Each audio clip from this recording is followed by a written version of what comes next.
या या या या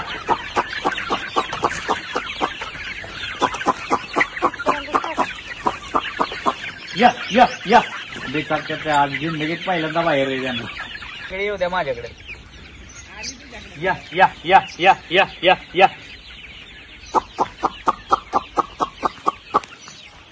या या या या या या या या.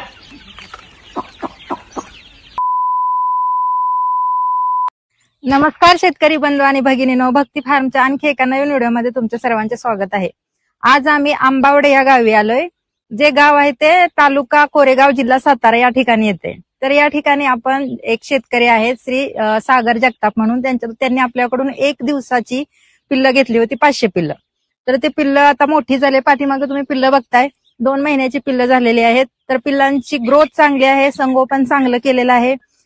पिल्लं तर व्यवस्थित आहेतच, त्याचबरोबर त्यांनी फार्म जो डेव्हलप केलाय तो पण अगदी छानपैकी आहे. तुम्ही बघता इथं आजूबाजूला कंपाऊंड केलेलं आहे, जाळीचं कंपाऊंड आहे. त्यानंतर त्याला शेड नेट लावलेला आहे. पाठीमागे शेड पण व्यवस्थित आहे. सावलीसाठी झाडं, उन्हाळ्यात जी सावलीसाठी झाडांची गरज असते ती झाडं वगैरे सगळे व्यवस्थित केले. खाद्य पण व्यवस्थित केलेलं आहे. म्हणजे आता इथं दिसतंय तुम्हाला पाणी दिलेलं आहे. आता त्यांनी खाण्यासाठी वगैरे काय काय गोष्टी लावलेल्या आहेत सगळी माहिती तुम्हाला मिळणार आहे. आणि खास त्यासाठीच हा आजचा व्हिडिओ आहे. तर हा व्हिडिओ कशासाठी आहे की आपण ह्या ठिकाणी आपलं ट्रेनिंग सुरू करणार आहे. येत्या 9 फेब्रुवारीला आपण ट्रेनिंग सुरू करणार आहे. 9 फेब्रुवारी 2025 वार रविवार येतोय.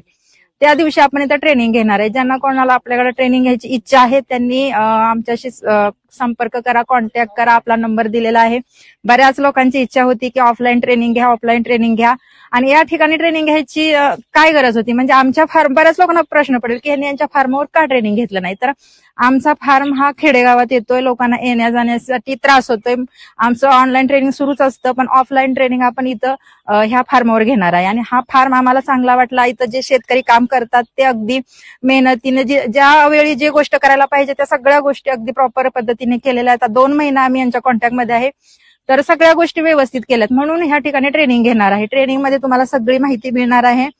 आल्यानंतर तुम्हाला समजेलच की बाबा इथं काय काय माहिती मिळेल. तर ट्रेनिंग मध्ये बऱ्यापैकी काय काय असतं की कंपाऊंडची माहिती असते, खाद्य खर्च कमी कसा करायचा, किंवा झाडं कोणती लावायची, ह्या तर गोष्टी बऱ्याच लोकांना माहिती पडलेल्या आहेत. आणि कसं आहे, आपल्या ट्रेनिंगमध्ये फक्त तुम्हाला औषधांची नावं आणि ती नावं पाठ करून घेणे हे तुमच्याकडून करून घेतलं जाणार नाही. तर तुम्हाला जो छोटा पक्षी दिलाय, उदाहरणार्थ ह्या सरांना आपण 1 दिवसाचा पक्षी दिला होता, तो आता त्यांनी एवढ्या पद्धतीने मोठा केलाय आपल्या मार्गदर्शनाखाली. बऱ्यापैकी लोकांचा पक्षी जगत नाही, त्यांना पक्षी जगवता येत नाही, पक्ष्यांची विक्री करता येत नाही, अशा बऱ्याच गोष्टींचा प्रॉब्लेम होतोय लोकांना. त्यासाठी आपल्या ज्या ट्रेनिंग मध्ये तुम्हाला काय काय माहिती मिळणार आहे, हे काय सगळं बेसिक आहे. म्हणजे कंपाऊंड कसं करायचं, झाडं कशी लावायची, शेड वगैरे कसं बनवायचं, सगळ्या गोष्टी माहिती आहेत. लोकांना जास्तीत जास्त कुठली माहिती पाहिजे की खाद्य खर्च कमी कसा करायचा आणि मार्केटिंग कशी करायची. तर तुम्ही आमच्याकडे ट्रेनिंग जर घेतलं तर आम्ही तुमच्या बरोबर कॉन्ट्रॅक्ट तर करणारच आहेत, म्हणजे तुमच्याकडे जो काय माल मिळतोय त्याबद्दल. तसेच तुम्हाला पक्षी मोठा कसा करायचा आणि त्या पक्ष्यांपासून प्रोडक्ट कसं घ्यायचं, म्हणजे त्यांच्यापासून अंडी कशी घ्यायची किंवा मांस विक्री करायची असेल तर त्यांची विक्री कशी करायची, ह्या सगळ्या गोष्टी शिकवल्या जातील. सगळ्यात महत्वाचा मुद्दा ट्रेनिंगमध्ये कोणता असणार आहे, तर पक्षी जगवायचा कसा, ह्यासाठी तुम्हाला तयार केलं जाणार आहे. तर ज्यांची इच्छा आहे की बाबा आपण कोंबडी पालन करून त्यातून पैसा कमवायचा आहे, पैसा कसा कमवायचा हे जर शिकायचं असेल तर तुम्ही आमच्याकडे ट्रेनिंगला या. आणि जो काय पक्षी घेणार आहे तो मोठा करून त्याची पक्षाची विक्री करण्याची सगळी जबाबदारी आमची असणार आहे. त्यामुळे तुम्ही तसलं काही टेन्शन घेऊ नका. जरी बऱ्याच लोकांनी कुठे कुठे ट्रेनिंग घेतले, जरी तुम्ही ट्रेनिंग घेतलं असलं तरी एकदा आमच्याकडे येऊन ट्रेनिंग घेऊन बघा, तिथून तुम्हाला काय आहे तो रिझल्ट नक्की समजेल. तर आता आपण जे सर आहे तिथले ओनर आहे त्यांच्याशी आपण बोलणार आहोत. त्यांच्याकडून पण तुम्हाला माहिती मिळेल की बाबा त्यांनी कशा पद्धतीने हे आपल्या पिल्लांचं संगोपन केलं ते. नमस्कार सर. नमस्कार मॅडम. तुमचं नाव आणि इथला पत्ता आपल्या व्ह्युअर्सना सांगा. माझं नाव सागर जगताप. माझे नाव विशाल भोसले, आरबवाडी, तालुका कोरेगाव, जिल्हा सातारा.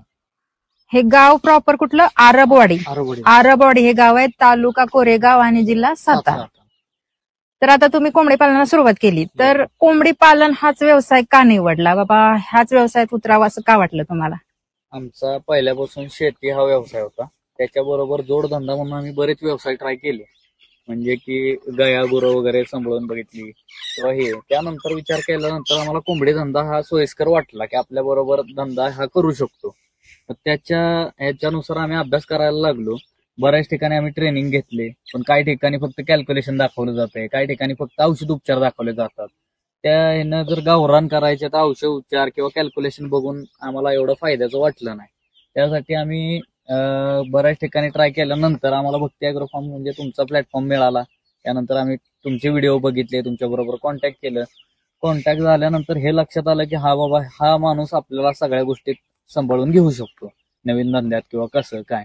मग त्यानंतर आपण पक्षी तुमच्याकडून घेतले, संगोपन 1 दिवसाचा पक्षी आणला. एक दिवसाचा पक्षी घेतल्यानंतर असं भीती नाही वाटली? कारण बऱ्याच लोकांना वाटतं 1 दिवसाचा पक्षी सांभाळायचा कसा. त्याच्या अगोदर आम्ही तुमच्याकडे 15 दिवसाचं ऑनलाईन ट्रेनिंग घेतलं. 1 दिवसाचं तुम्ही फार्मवरती आम्हाला जे ट्रेनिंग दिलं त्यानुसार आम्हाला हे एवढा कॉन्फिडन्स आला की हा बाबा आपण पण ह्यांच्या मार्गदर्शनाखाली करू शकतो.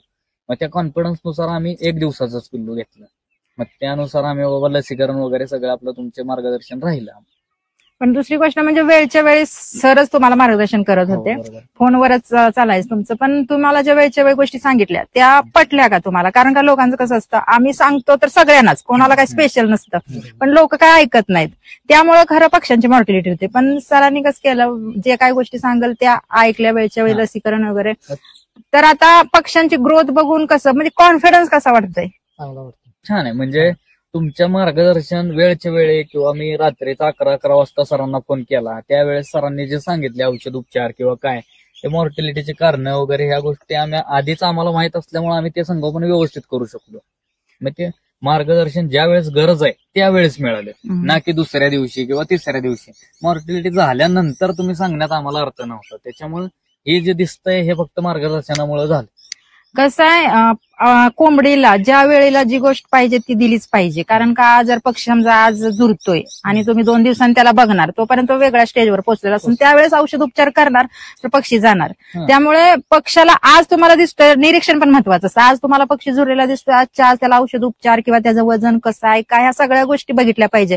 लगेचच लोक काय करतात, औषध सांगितलंय तर औषध द्यायचं आणि त्याला खायला काय भेटत नाही. मग त्यामुळं पक्षाला खायला कमी आणि औषध जास्त मिळतं आणि त्यात पक्षी मरतो.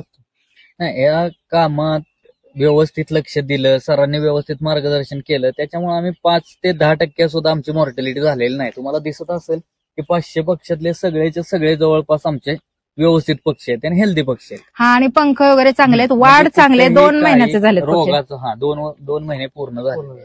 रोगाचा वगैरे कुठलाही प्रादुर्भाव नाही किंवा काय नाही. बरी तर तुम्ही आता बऱ्यापैकी झाडं वगैरे लावलेत, खायला वगैरे लावलेत, काय काय सोयी केल्यात?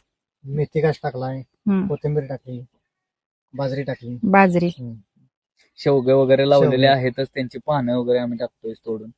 सगळे ग्रीन फीडचं आम्ही नियोजन केलेलं आहे. बरं, पाण्याची वगैरे सोय इथं? आणि आजूबाजूला काय त्रास आहे का तुमच्या फार्मसाठी, म्हणजे गाड्यांचा वगैरे? तसला काही नाही त्रास. म्हणजे एका साईडलाच आहे फार्म की असं गर्दीच्या ठिकाणी नाही, जसं आपल्याला पाहिजे तसं सगळ्या गोष्टी आहेत. आणि समजा आपल्या फार्मवर लोक येणार आहेत ट्रेनिंगला, त्यांना येण्यासाठी काय सोय आहे, काय अडचण आहे का, किंवा लांब फार्म आहे वगैरे? सातारा जर विचार केला, सातारा हायवेला वाडे फाट्यापासून एक 20 किलोमीटरच्या अंतरावरती आपला आंबोडे फाटा येतो. आंबोडे गावानंतर वाघोली रोडला आला की तुम्हाला लाईट ह्याच्या पॉवर हाऊसच्या समोरासमोरच आमचं फार्म, म्हणजे जास्त शोधाशोध करावी लागणार नाही. लोकेशन वगैरे व्हिडिओला तुम्हाला प्रॉपरली मिळेल. बरं, आता ट्रेनिंग लोकांनी का घ्यावं, का घेतलं पाहिजे ट्रेनिंग घेतल्याशिवाय धंदा करणं शक्य नाही. म्हणजे का, माझ्या अनुभवानुसार मी विचार केला की बाबा मी सगळं करू शकतो ह्यातला भाग नाहीये. आपल्याला ट्रेनिंग किंवा मार्गदर्शन ही खूप गरजेची गोष्ट आहे. की धंदा करायचा असेल तर आपल्याला त्या माणसांकडून ट्रेनिंग घेतलं पाहिजे की त्यांना सगळी माहिती आहे. म्हणून आम्ही ट्रेनिंगचा इथं घेण्याचा विचार केला की आपल्यासारख्या आपल्या आजूबाजूच्या सगळ्या शेतकऱ्यांना आपला इथं फायदा होईल. बरं, तुम्हाला आता प्रॉब्लेम आला नाही का, म्हणजे पहिल्यांदा सुरुवातीला पक्षी घेतला तेव्हा असा विचार केला नाही की बाबा आपण अंडी विक्री कुठं करायची किंवा पक्षी विक्री करायचा, ह्या काय गोष्टी? कारण लोकांच्या डोक्यात हेच असतं, आम्ही तयार भरपूर करू पण ते विकायचं कुठं? लोकांच्या डोक्यात असणं साहजिक आहे. कारण माझ्या बी डोक्यात तोच विषय होता की मी बाबा 500 पक्षी घेतोय तर मला कमीत कमी 200-250 अंडी भेटतील. मी रोज माझ्या गावात 200-250 अंडी खपवू शकत नाही. तर मी सरांबरोबर त्या गोष्टीवरती चर्चा केली. त्यानंतर सरांनी आमच्या बरोबर कॉन्ट्रॅक्ट फार्मिंग केलं की तुमच्या इथं जो काय माल होईल तयार तो आम्ही वैयक्तिक घेऊन जाऊ शकतो, असं आम्हाला लेखी कॉन्ट्रॅक्ट करून दिल्यामुळे आम्ही निश्चिंत राहिलो. त्यानुसार आम्ही पुढे चालतोय. आमच्या इथं ट्रेनिंग घेतोय कारण आमच्या बरोबर कॉन्ट्रॅक्ट फार्मिंग मध्ये सर आहे. आणि कसं आहे, इथं ट्रेनिंग घेतल्यानंतर बरीच लोक आपल्या बरोबर जोडली जाणार आहेत. आपला एक व्हिडिओ येणार आहे लवकरच, की बाबा कॉन्ट्रॅक्ट करून आम्ही कशा पद्धतीने लोकांकडून माल घेतोय. तर लेखी कॉन्ट्रॅक्ट करून, नुसतं तोंडी बोलून नाही. तोंडी बोलून तर बरीच जण काम करतात की बाबा आमच्याकडून पक्षी घेऊन जा, आम्ही तुमच्याकडून जो काही माल असेल ते घेऊ. तर आम्ही जे लोक आपल्या बरोबर जोडली जाणार आहे त्यांच्याकडे लेखी कॉन्ट्रॅक्ट करून घेणार आहे आणि त्यांच्याकडून माल घेण्याचं त्यांना आश्वासन देणार आहे. तेच विश्वास आहे, त्याच्यामुळे आपण आपला फार्म भक्ती अॅग्रो फार्म साठी याला ट्रेनिंग साठी युजला देतोय. तो एक विश्वास आहे की बाबा आपल्या इथे येऊन माणसांनी काही 4 गोष्टी चांगल्या फायद्याच्या घेऊन जाव्यात यासाठी. बरोबर आहे. आपल्या इथं आल्या तर लोकांना काय तर दिसायला पण पाहिजे ना आपण कष्ट करतोय, मेहनत करतोय. उगाच शो साठी आपण फार्म तयार केलेला नाही. फार्म वगैरे सगळं नियोजन त्यांनी बघावं, आपल्यासारखं त्यांनी पण ग्रोथ करावी एवढीच इच्छा राहणार आहे. तर इथं आल्यानंतर लोकांना बऱ्याच गोष्टी शिकायला मिळणार आहेत, सरांकडून मिळणार आहेत. हे त्यांचे दाजी आहेत, शेतकरी आहेत. तुम्ही बघताय रानातून मगाशी काम करत तिथनंच आलेले आहेत. तर शेतकऱ्यांना बऱ्याचपैकी गोष्टी माहिती असतात, म्हणजे शहरातल्या लोकांपेक्षा, असं माझं म्हणणं आहे. कारण का आता आम्ही एवढं म्हणजे कोंबडी पालनात काम करते तरी तुमच्यासारख्या लोकांकडून बऱ्याच गोष्टी आम्ही शिकतो. त्यामुळे तुम्ही इथं आल्यानंतर तुम्हाला हर एक गोष्टींची माहिती मिळणार आहे. सगळ्यात महत्वाचं म्हणजे कोंबड्या जगवायचं कसं हे तुम्हाला आम्ही शिकवणार आहे. तर ज्यांना कोंबड्या जगवायला शिकायचं असेल, त्याच्यातून पैसा कमवायचा असेल, त्यांनी आमच्याकडून ट्रेनिंग नक्कीच घ्या. टेक्निकली जरी सगळा विचार मी करत असेल तरी प्रॅक्टिकली सगळे दाजीच बघतात. हे सगळं शेती वगैरे डेव्हलप सगळं दाजींनीच केलेलं आहे. दोघं मिळूनच करतात. आम्ही आलो तेव्हा कामच चालू होती. तर कसं आहे, आमच्याबरोबर जेवढे लोक आहेत व्हिडिओमध्ये बघताय, जेवढे आहेत ना काम करणारीच आहेत. आणि म्हणून तर ह्या व्यवसायात पुढे जातात. जे काम करतायत तेच तर पुढे जाणार आहे. नुसतंच विचार करून नाही होत सगळ्या गोष्टी. तर तुम्ही व्यवस्थित नियोजन केलं, मेहनत केली तर सगळ्या गोष्टी व्यवस्थित होतात. तर आला असं सगळ्यांच्या लक्षात. तारीख किती आपल्या ट्रेनिंगची सर तुम्ही सांगा. 9 फेब्रुवारी 2025 वार रविवार ह्या दिवशी आपल्या इथं ट्रेनिंग असणार आहे. तर आपल्या नंबरवर कॉन्टॅक्ट करा. तर कसा वाटला व्हिडिओ कमेंट करून नक्की सांगा. चला तर भेटूया पुढच्या व्हिडिओमध्ये. तोपर्यंत धन्यवाद.